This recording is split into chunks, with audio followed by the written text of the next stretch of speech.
Been travelling around New Zealand a fair bit, trying to connect together different groups, because the people power is what will make all the difference. And it's only when we all stand up and we all get informed and we all say, no, this is our land and it's our wildlife and it's our forest and it's our water and we don't want it poisoned anymore, stop now, that they're going to stop. They're going to keep doing it as long as they get away with it. But if we're really serious about it, we can stop it.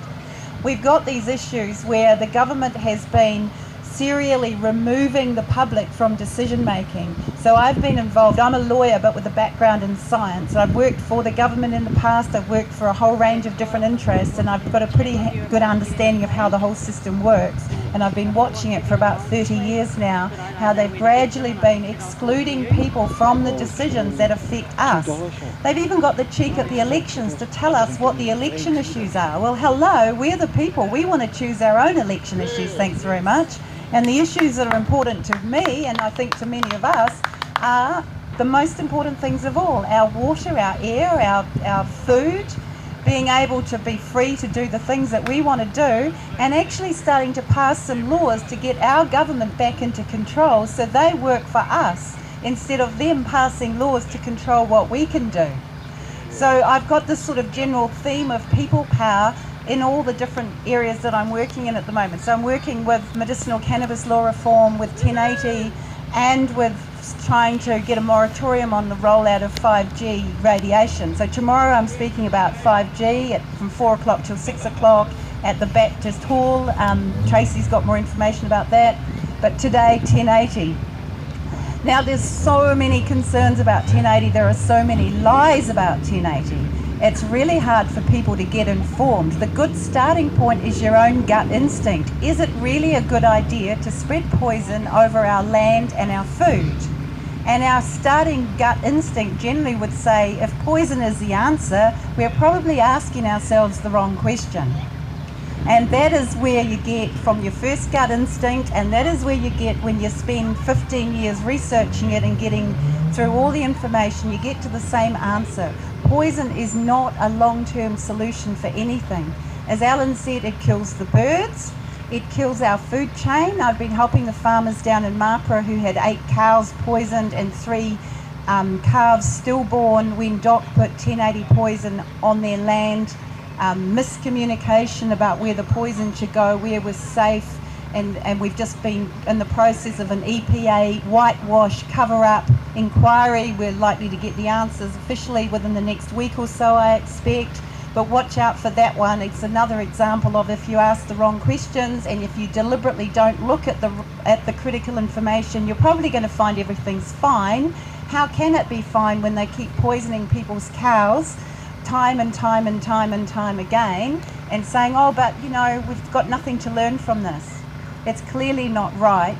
The EPA is sitting on a huge amount of information about what Doc did wrong, but watch out for their whitewash, because I tell you it's coming soon. So we've got that case. We've got the Coachman family who live in Pataru who were killed, or almost killed, when they ate the wild pork. All of the evidence was that it was 1080 poison. The first hospital records were that the suspected cause was 1080 poison, but all of a sudden overnight it became suspected botulism, a disease that we've never had in New Zealand. It didn't match any of the symptoms. In fact, the symptoms were the opposite. One is paralysis, whereas in their case they were the opposite. They were having uncontrolled spasms. Everything about it pointed to 1080, but we still haven't got them officially on the record as 1080 poisoning. So the problem we have time and time and time again is that we're not getting accurate data into the system, so the decision makers, they make decisions based on the data that they're given, and the data they're given points to one thing, but if you put the accurate data on the system, you get a completely different answer. We've been going through the courts to try and stop 1080 poisoning. It is not easy through our courts. We tried to stop the poisoning of the Hanua Auckland water supply. You would think that the water supply for the New Zealand's biggest city, there would be some hesitation to intentionally spread tons of aerial poison into it. All around the world, 1080 is recognised as a potential terrorist weapon because terrorists might put it into drinking water. And it's invisible, you can't see it. Here in New Zealand, our government puts it into our drinking water ourselves and tells us it's safe. It's absolutely unbelievable.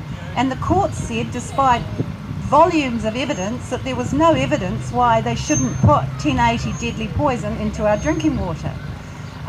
So that case, we raised some questions. We didn't get the right answers from the court.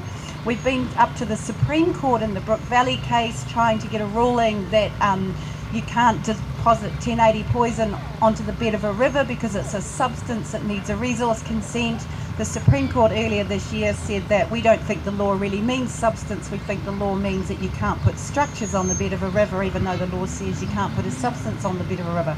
So we've been having a bit of trouble with the courts. Curiously enough, we did have a very good one recently in the Supreme Court on the shark cage diving case. So it wasn't about 1080, but it was about the Wildlife Act, which is really relevant to 1080 poison. And the Supreme Court said that the definition of hunt or kill means even accidentally killing an animal, but also disturbing an animal and causing serious risk of harm to it.